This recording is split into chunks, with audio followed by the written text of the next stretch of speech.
This year, Ariel and I were planning to go to Africa, but then COVID-19 hit. And two things happened. Well, I guess more than two things happened, but for the purposes of this story, two things happened. One, we had to cancel our trip. And two, I started paying a lot more attention to the nature that was here around us in Medford. And while some of these animals might seem common, a lot of their life really is a matter of life and death. And I can tell you I got pretty invested in their lives. And these are their stories. So I've got lots of footage of the bunnies, the bees, hornets, wasps, tons of birds at the bird feeder, the ducks, the Canada geese, and apparently we've got raccoons and skunks, which we didn't know about until we installed these Ring cameras. But the three stories that I wanted to talk about today are the cardinals, foxes, and deer. So right outside my office window, there's a bush that comes up, 2 or 3 feet up the window. So it's really easy for me to see what's going on inside. In early April, I noticed the female cardinal was, spending a lot of time in there. Slowly but surely, we could see she was building a nest. And by the end of April, we noticed her patterns had kind of changed. And now she was just sitting on the nest. So we put 2 and 2 together. Eggs. This footage you can see is sped up to 10 times the normal speed, and she just sits down there and doesn't move. That's it. That's where she'd be all day, every day. When she would finally leave to go get some food, every once in a while I take a quick little peek through another angle from outside, and we could see that there were eggs. Turns out 3 eggs is the normal number of eggs for cardinals, and it takes only 10 days for them to hatch. And right on track, about 10 days after we noticed that the mom was just kind of sitting there, we noticed her behaviors were starting to change again.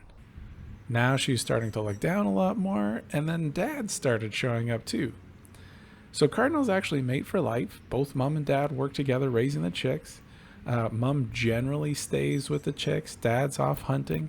The mom will do some hunting too, because she needs heat as well. But the dad just does the best he can to make sure that the mom always has a worm in her mouth. And these chicks eat a lot. So here we are about 5 days in, everything's going great. And then all of a sudden, Saturday, May 9th. Temperatures dropped to below freezing overnight. In the morning, it warmed up a little bit, but it was still only a few degrees above freezing, and it started to rain. So not only was it raining, there was a good chance that it was going to turn into snow. You can see in this picture, these cardinal chicks, they have no fur yet. There's no down feathers. They are completely exposed if the mom's not on the nest. And on May 9th, for whatever reason, the dad was nowhere to be seen. So after a long time of her staying there and not moving, she finally had to leave. And when that happened, we did have conversations. Was there anything we could do to try and keep them safe or warm or not wet? But we were too scared that anything that we did might keep the parents from coming back. So ultimately, we did nothing. And just trust that the mom knew what she was doing. A little bit later that day, I snuck out again for another picture. And my heart kind of sunk. You can see here that 2 of the chicks were looking okay, but that third chick wasn't moving and his head was down. I thought we had just lost a pet. It was pretty upsetting. But then the next morning, we woke up. It was much warmer out. The mom had been there all night. And lo and behold, 3 tiny beaks peeking up over the brim of the nest. All 3 chicks were alive. I can promise you that was a huge weight off my shoulders. I'd felt so bad that we hadn't done anything the day before.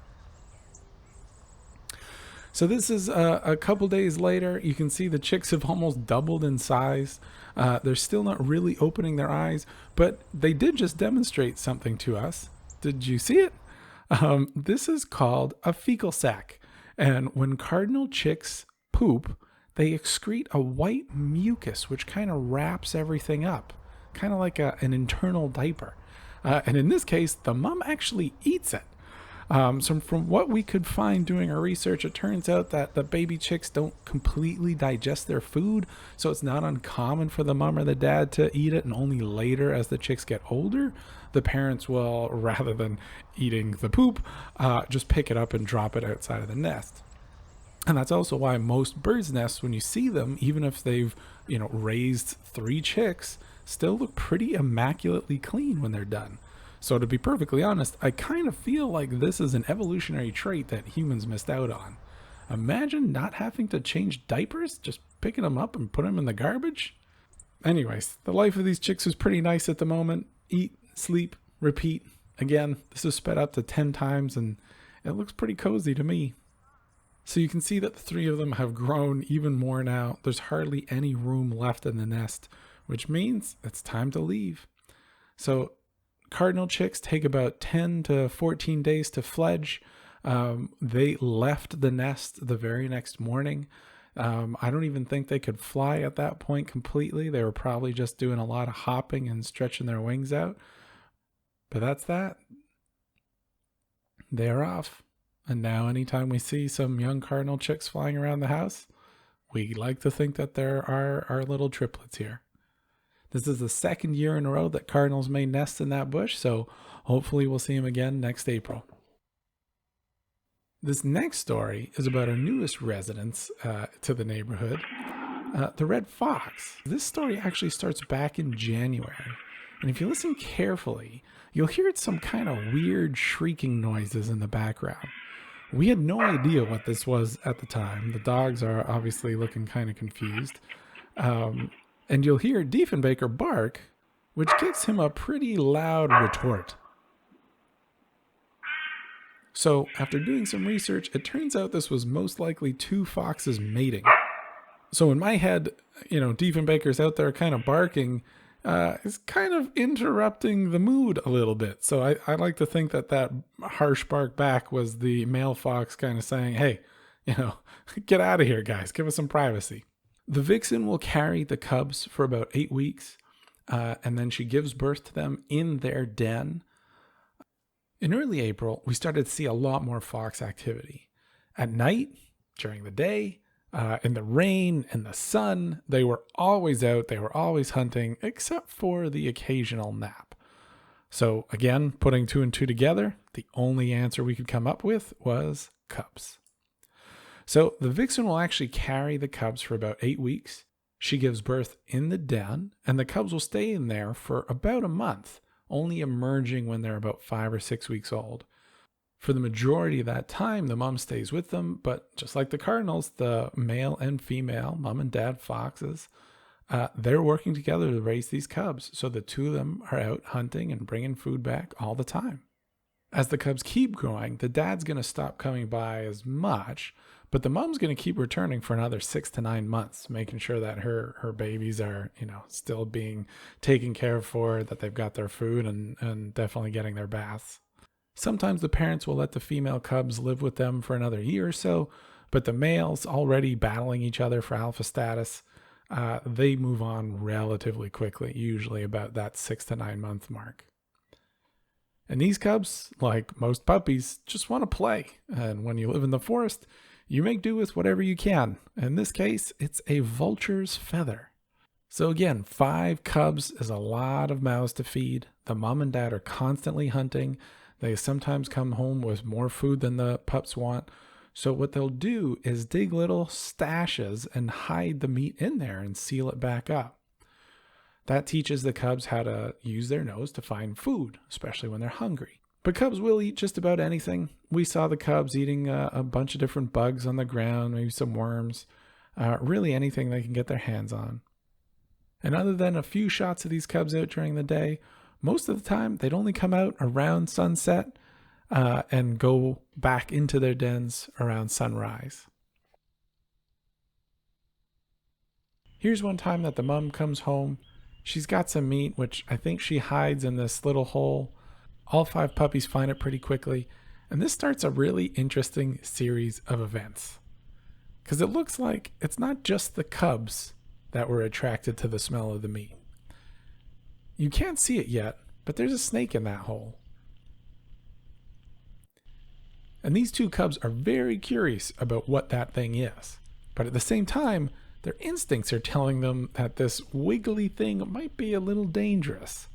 So every once in a while, they just say screw it, they jump in, they grab it, they pull it out. You can kind of see the snake wiggling around there.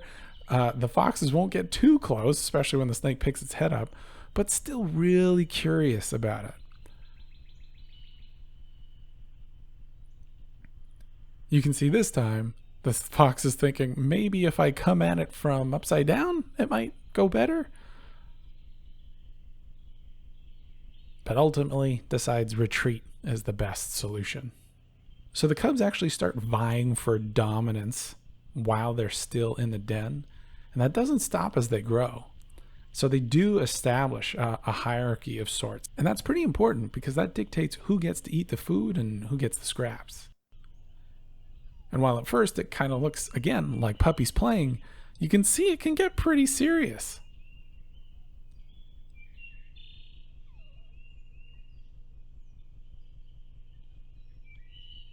This is another start of a rather long sequence.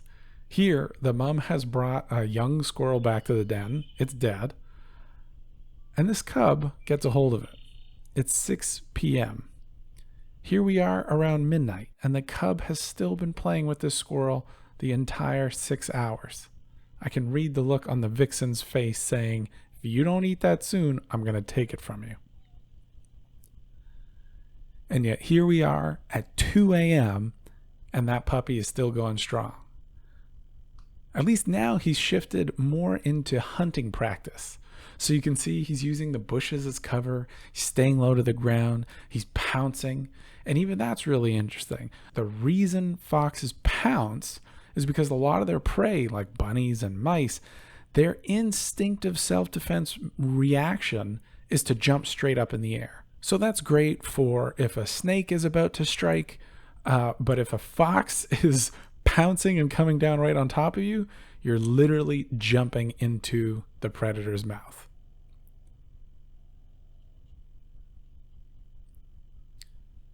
From what we could find, usually a fox litter has 5 cubs and only 4 make it out of the den. Here we're about 10 to 12 weeks in and we've still got 5. So hopefully we'll see this family for a long time as well. Our next family that we're going to follow is the deer family. In the spring, their thick winter coats are starting to shed and they are hungry. Deer are somewhat like cows in that they have a 4-chambered stomach. The first chamber is called the rumen. So when deer find some tasty, freshly grown plants, they can eat it and store everything in the rumen chamber and not have to work at really grinding down the leaves and digesting it. They're going to pull it back up and do that at a later time. In fact, that whole process is what coined the word ruminating.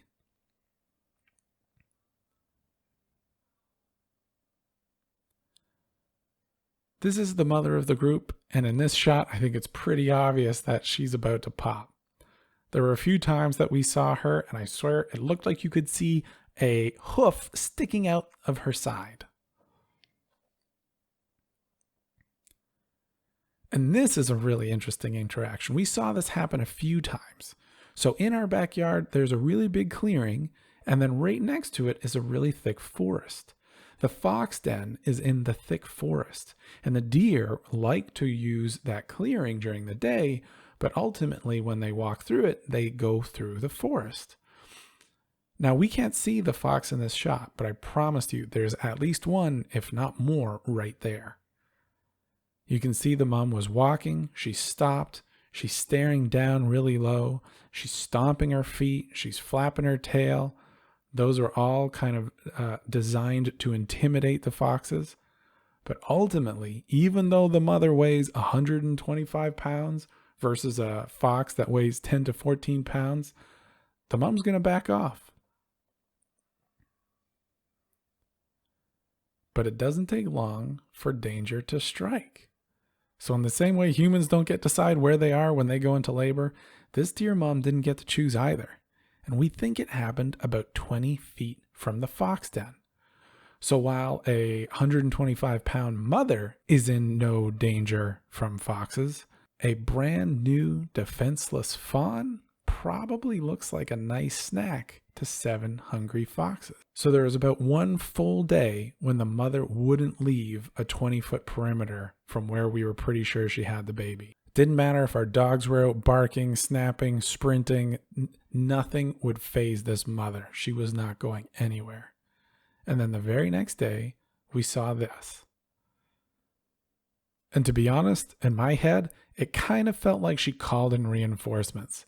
So the whole family was there now, including her daughters from previous years, to keep them safe from the foxes. You can see the sisters are going in to smell the new baby, and the fawn really just cares about trying to keep up with the mother, which is not easy to do on those tiny little legs. Well, that's it for this year. I hope you enjoyed this, and hopefully all these animals will be back again in 2021.